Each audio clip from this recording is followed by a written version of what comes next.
Alright, here we go. We're going to go through Linus and Lucy on the stick dulcimer. So we're in a standard DAD tuning. DAD.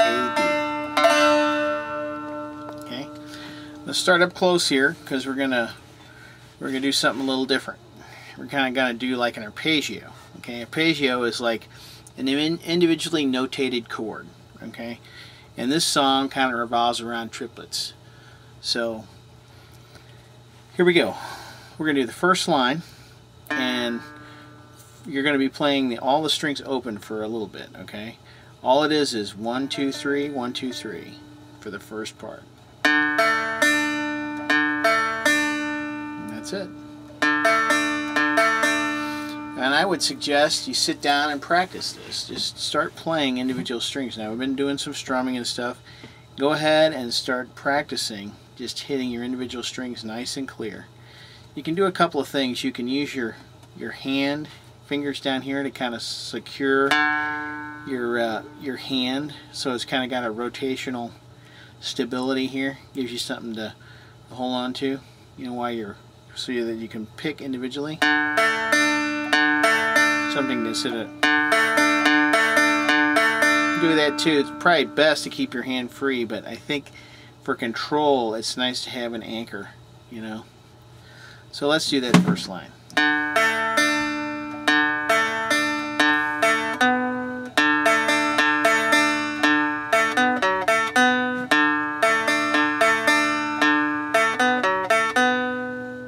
Okay.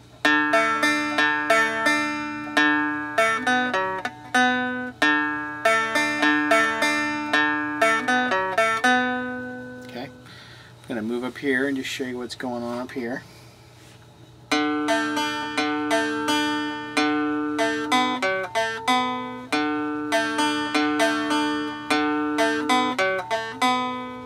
Okay, not a whole lot. Again, when you're looking at the tab, wherever you see a 1 or a 2, you're going to be grabbing that fret on the appropriate string. Again, the bottom line of the tab represents the thickest string, the bottom string on the dulcimer, which is the string closest to you, and the string on the top of the tablature represents the highest string. Okay? And I know we've talked about going through songs note by note too. This is another one that you can practice, and it wouldn't be bad to practice it just playing it on the first line. You get your triplets down, and you'll get better at using the pick for detailed picking of notes.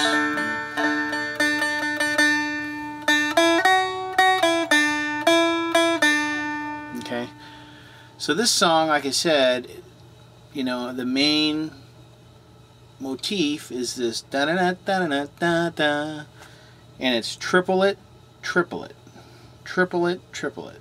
Okay.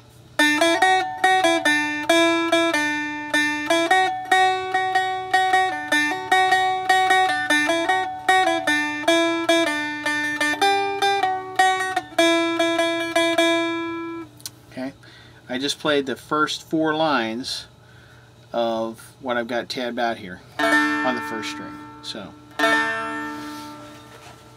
I do want to go over a little bit though. It's pretty self-explanatory, the first 3 lines, but when you start getting into playing 2 notes into your chord instead of just 1, there's some things that we want to talk about fingering wise. Okay.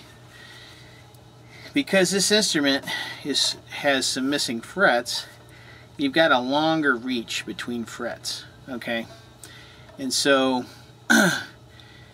it's best if you can kind of try to fret this the way I'm doing it. So to get an easy reach for this 1-3 chord combination in your 4th line, so you're going to be playing the first fret. Actually, you're just going to bar the first 2 strings at the first fret, and then come down here. I reach down with my 4th finger and play the 3rd fret first string. Okay, kind of awkward for folks who haven't played guitar or whatnot. You know, you probably don't have a lot of dexterity in this finger. I would work very hard to develop this finger for playing, because it's going to come in really handy. You know, you can get away with doing this, but it's more of a stretch. Look at how my third finger is really stretched out of position. Here, you know, I'm going to be able to slide and do other things. Okay, so we're going to go ahead and play that little riff there. Okay, that's the 1/3 chord. Then we're going to slide down and hit, just drop down, take this finger off and drop down with a third on the 2nd fret, and then slide down and pick up the 1st fret 1st string and the 1st fret 3rd string. And for this, I'm using my 2nd finger, 3rd string 1st fret, and my 3rd finger 1st string 1st fret.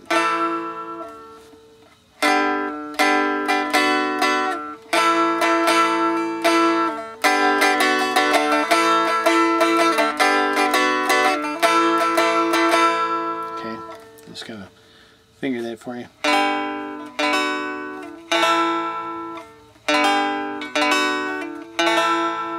Okay.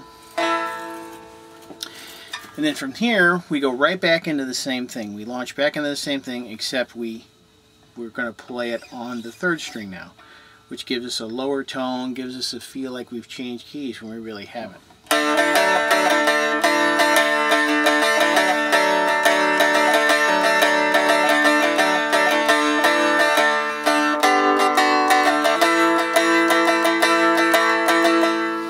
Then we do it one more time.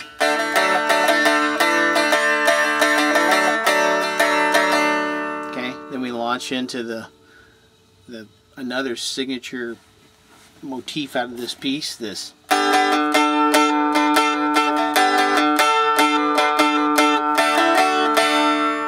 Okay. Again, we're grabbing the 1, the 1st, we're going to bar the 1st and 2nd string at the 1st fret, get that 3rd fret 1st string, and then we're just going to slide the whole thing down.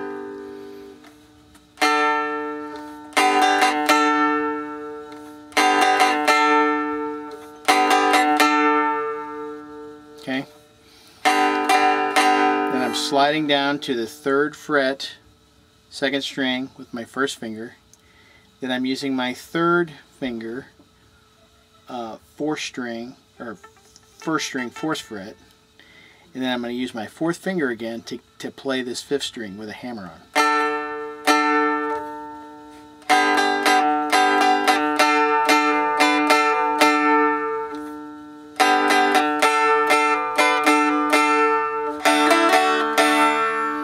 Okay. Again, here's another thing you can do if you're finding this difficult. Just go ahead and play the individual notes.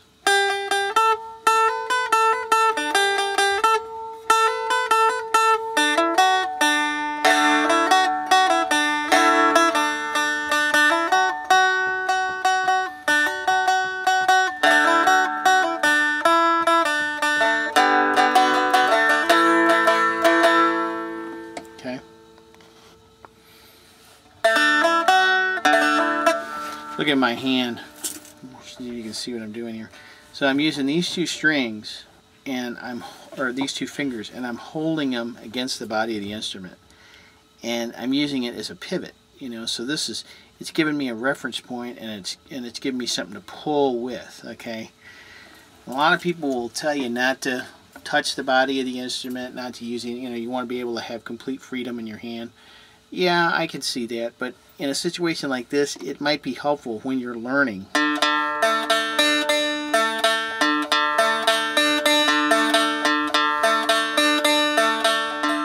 You know, good exercise. Just sit there and play individual strings and then try to double them.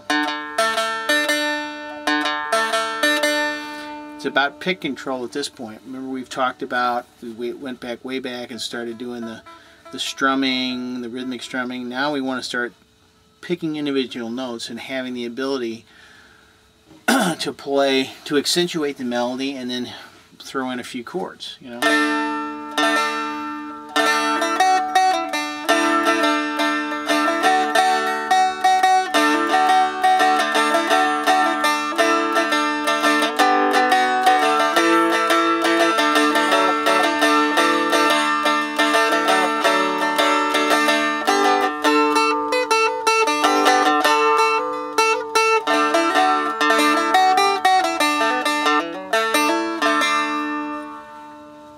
Happy playing. More to come.